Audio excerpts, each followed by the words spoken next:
Hi කොහොමද ඔයාලට මගේ channel එකට ඔයාලා හැමෝම ආදරෙන් පිළිගන්නවා. ඉතින් මම අද ගෙනාවේ බබාට හදපු රෙසිපි එකක්. මේක ඔයාලා කවුරුත් දන්න කිඹුල බනිස් රෙසිපි එකක්. ඉතින් කඩේ වගේම ගෙදරදී ඊටමත් ඉක්මනින් පහසුවෙන් කොහොමද මේව හදාගන්නේ කියලා මම අද ඔයාලට පෙන්නන්නම්. මුලින්ම අපි පිටි අනන්න ගන්න භාජනයේටම සීනි මේස හැඳි දෙකක් දාලා ඒකටම ඊස් තේ හැඳි එකක් එකතු කරගන්නවා. ඊට පස්සේ මේකටම මද උණුසුම් උණු වතුර ටිකක් එකතු කරලා හොඳට දිය කරගන්න ඕනේ ඊස් ටික.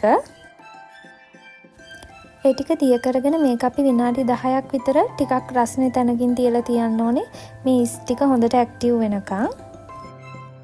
මේ තියෙන විනාඩි 10කට පස්සේ ඊස් ටික හොඳට ඇක්ටිව් වෙලා පෙන දාලා තියෙනවා ඔයාලට පේනවා ඇති. ඊට පස්සේ අපි මේකට අවශ්‍ය ද්‍රව්‍ය ඔක්කොම ටික දාගන්නවා මෙන්න මේ වගේ. මම මුලින්ම වීඩියෝ එකේ ඔයාලට පෙන්නුවා අවශ්‍ය කරන ද්‍රව්‍ය ටික. ඒ ටික ඔක්කොම අපි මේ භාජනයේටම දාගන්නවා.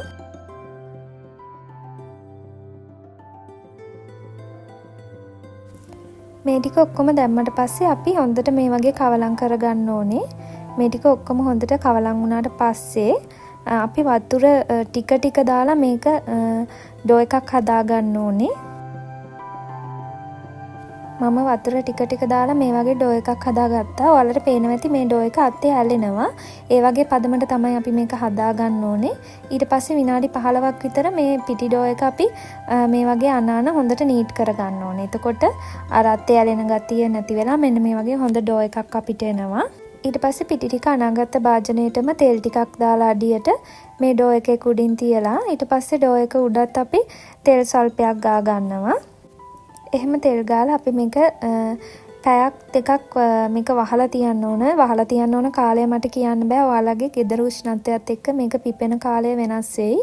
මට මේක පිපෙන්න පැයක් ගියා. මේ තියෙන්නේ පැයකට පස්සේ පිටි ඩෝ එක. මම ඊට පස්සේ ඒක මෙන්න මේ වගේ හොඳට තුනී කරගන්නවා රවුම් හැඩයටම.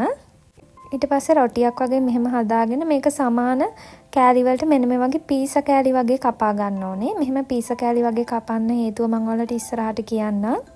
මේ තියෙන්නේ මම මේ වගේ කපා ගත්තට පස්සේ දැන් අපිට මේක එකින් එක අරගෙන හොඳට තුනී කරගන්න ඕනේ මෙන්න මේ වගේ. තුනී කරගන්න කලින් ඔයාලට රෝලින් පින් එකේ යටටයි පිටි ටිකක් දාගන්න. එතකොට ඇලෙන්නේ නැහැ මේක. මම ඔයාලට මේක පීසා කෑල්ලක් වගේ කපන්න කිව්වේ මෙන්න මේ හේතුව නිසා. මෙන්න මේ හැඩයට තමයි අපි මේක තුනී කරගන්න ඕනේ. ඔයාලා යටින් ඇදලා තුනී කරගන්න මේක තුනී කරගන්නකොට මේ මං කරන විදියටම මේ වගේ ගන්න තුනී කරගත්තට පස්සේ අපි මේක කිඹුල බන් එකේ හැඩයට මේ වගේ රෝල් කරගන්නවා. මෙන්න මේ වගේ හැඩයට තමයි අපි මේක හදාගන්න ඕනේ. මේ තියෙන්නේ මම මේ වගේ හදාගත්ත කිඹුල බන් ටික. මං ගත්ත පිටි ප්‍රමාණය පොඩි සයිස් එකේ කිඹුල පාන් 6ක් හදාගන්න මට පුළුවන් වුණා. දැන් මේක උඩට අපි සීනි දාගන්න ඕනේ. සාමාන්‍යයෙන් කිඹුල බන් හදද්දී සීනි උණු කරලා තමයි ඒක උඩ ගාලා ඒකට උඩින් තමයි සීනි දාන්නේ. නමුත් මම බබාට හදන නිසා ගොඩක් පැණි රස කරන්නේ නැහැ මේක. ඒ නිසා මම මේක උඩින් මෙන්න මේ වගේ ෆ්‍රෙෂ් මිල්ක් ටිකක් ගා ගන්නවා. ඔයාලට වතුර උනත් ගා ගන්න පුළුවන් මෙතනදී. ඔයාලා සාමාන්‍යයෙන් ගෙදර ලොකු අයට කන්න හදනවා නම් සීනි ටිකක් උණු කරලා අරගෙන මේක උඩින් ගා ගන්න පුළුවන්. එතකොට පැණි රස හොඳට එනවා.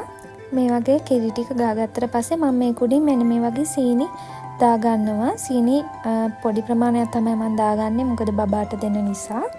ඔන්න දැන් මම සීනි ටිකත් උඩින් දාගෙන ඉවරයි. ඉතින් දැන් අපිට මේක බේක් කරගන්න තමයි තියෙන්නේ. මෙන්න මේ වගේ තමයි බේක් කරගන්න කලින් පෙනුම. ඊට පස්සේ මම සෙල්සියස් අංශක 180ට ප්‍රී හීට් කරපු oven එකේ මේක විනාඩි 20ක් 25ක් වගේ බේක් කරගත්තා. ඔයාලගේ oven එකේ කාලය වෙනස් වෙන්න පුළුවන්. මේ තියෙන්නේ මම මේ වගේ හදාගත්ත කිඹුල බනිස් ටික.